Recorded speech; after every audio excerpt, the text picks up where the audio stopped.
What would happen if 1 million people decided to storm Area 51? Explore this intriguing scenario. Nestled in the arid Nevada desert, Area 51 has long been shrouded in mystery, a top-secret military site that has captured the imaginations of millions.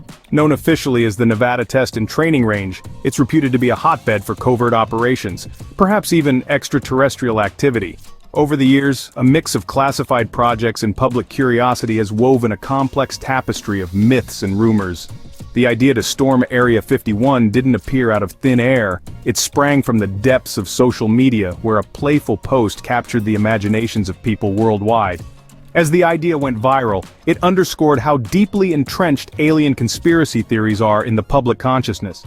People are drawn not just to the unknown, but to the thrill of uncovering secrets that have been kept from them. Imagine the scene: 1 million people gathered ready to discover the unknown.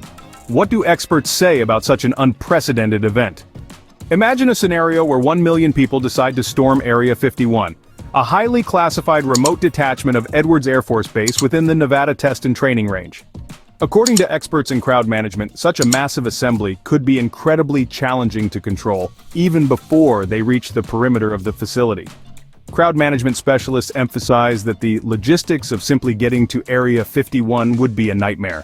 The surrounding area's infrastructure is not designed to handle anywhere near that number of people. Without adequate transportation, water, and food supplies, there's a high risk of chaos and injury. Security experts point out that Area 51 is one of the most heavily guarded facilities in the United States. It's surrounded by vast expanses of open land, which provides a natural barrier. Moreover, the use of surveillance technology, including motion sensors and cameras, are likely in place to detect unauthorized individuals from miles away. Military tactics professionals suggest that, should a crowd actually reach the outer boundaries of Area 51, they would almost certainly be met with non-lethal measures designed to control or disperse the crowd, such as tear gas or rubber bullets. The aim would be to prevent any breach while ensuring the safety of both the trespassers and the guards. From a legal perspective, the implications of attempting to storm a military base are severe. It's a federal offense to trespass on military grounds, and those participating could face significant legal repercussions, including fines and imprisonment. The act of storming a military base can also be seen as a threat to national security, potentially invoking even harsher penalties.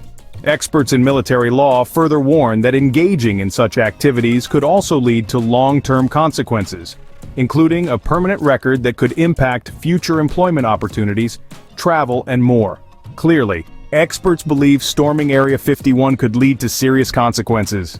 Facing 1 million, how might the military respond? Imagine the scenario: a sea of people, as vast as the eye can see, advancing towards the secretive gates of Area 51. In the face of such an unprecedented event, the military's response would need to be equally extraordinary, yet meticulously controlled. Firstly, let's talk strategy. The primary goal would be to prevent the crowd from breaching the perimeter without causing harm.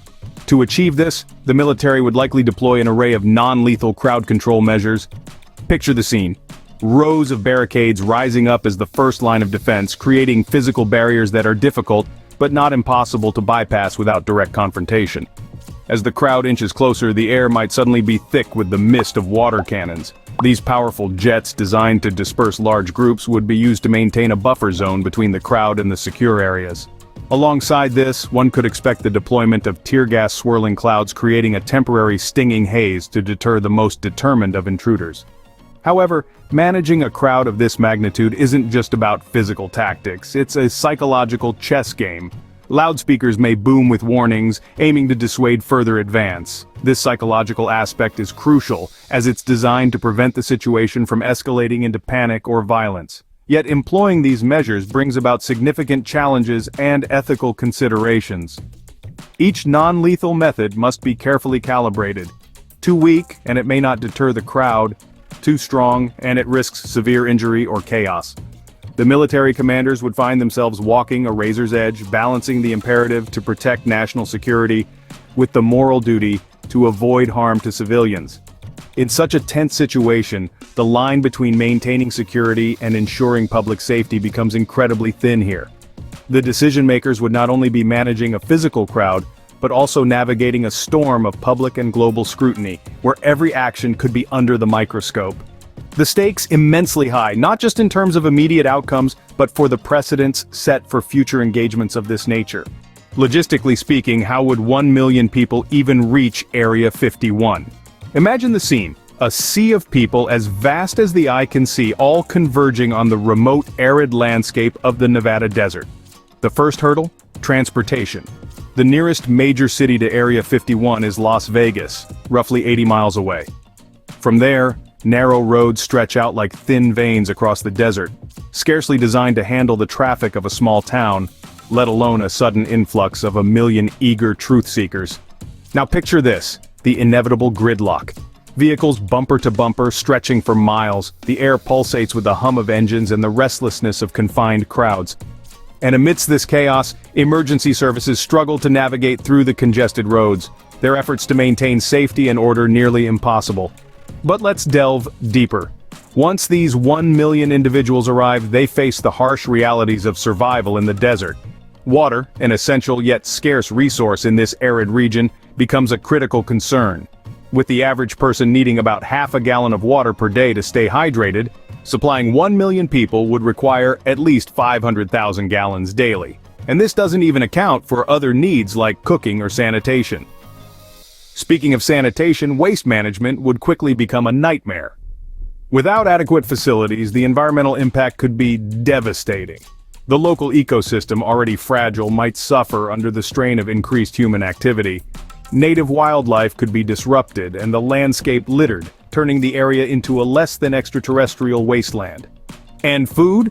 The logistics of feeding a city-sized crowd in such an isolated location pose another colossal challenge. Supply chains would be stretched to their limits, with every meal becoming a logistical operation of its own. In essence, the endeavor to storm Area 51 with 1 million people isn't just a question of what might be found, it's a monumental exercise in logistics. One that could strain resources, disrupt lives, and impact the environment profoundly. The logistical hurdles alone could turn such an endeavor into chaos. What are the potential outcomes of this colossal encounter? Imagine a scenario where 1 million people gather at the gates of Area 51, each person fueled by curiosity and a quest for transparency. This unprecedented event could unfold in various ways, each with its own set of repercussions and lessons. First, let's consider a peaceful outcome. Suppose the crowd, despite its size, remains orderly and non-aggressive. The military, in turn, might respond with restraint, focusing on crowd control without escalating to violence. This scenario could set a precedent for peaceful protest in highly sensitive areas, showing that large groups can assemble and disperse without conflict. However, even a peaceful gathering of this scale could strain resources and raise questions about the adequacy of current policies regarding public access to information. On the other end of the spectrum, a violent confrontation could erupt if tensions flare. Should the military respond with force to a perceived threat, the consequences would be immediate and devastating. Casualties could be high and the public's perception of the military and government could sour dramatically. This scenario would likely lead to intense scrutiny and debate over the use of military force on domestic soil, potentially sparking changes in policy regarding the engagement of military personnel in civilian matters. Now, consider the long-term implications. An event of this magnitude could fundamentally alter public perception of military secrecy and government transparency. If the government were to openly address the reasons behind the secrecy of places like Area 51, it could lead to a shift towards more openness, or conversely, it might result in tighter restrictions and increased secrecy depending on public and governmental reactions. Furthermore, this event could influence future policies on handling classified information. Governments might be prompted to reevaluate how sensitive information is shared with the public, balancing national security with the public's right to know. Each potential outcome carries significant weight for the future of government secrecy and public trust. So, what have we learned about the hypothetical storming of Area 51 by 1 million people? Through our journey today, we've delved into various perspectives and dissected a myriad of possibilities. We heard from experts who weighed in on the strategic, legal, and ethical implications of such an event. Their insights painted a vivid picture of the complexities involved in managing a mass influx of people into a highly secure military zone. We then explored the likely military response, which would be swift and uncompromising. The defense protocols in place are designed to protect national security interests and are equipped to handle threats of any scale. This would not be a scenario where curiosity could be claimed as a defense against trespassing on government property. Logistically, the challenges would be monumental. Coordinating the movement, safety, and legal ramifications for 1 million people would stretch resources to their limits and likely result in chaos. Finally, we considered the potential outcomes, which range from the serious to the catastrophic. What starts as a theoretical exercise could quickly spiral into a situation with real-world consequences. While it's a scenario spun from curiosity and folklore, the real-world implications would be anything but fictional.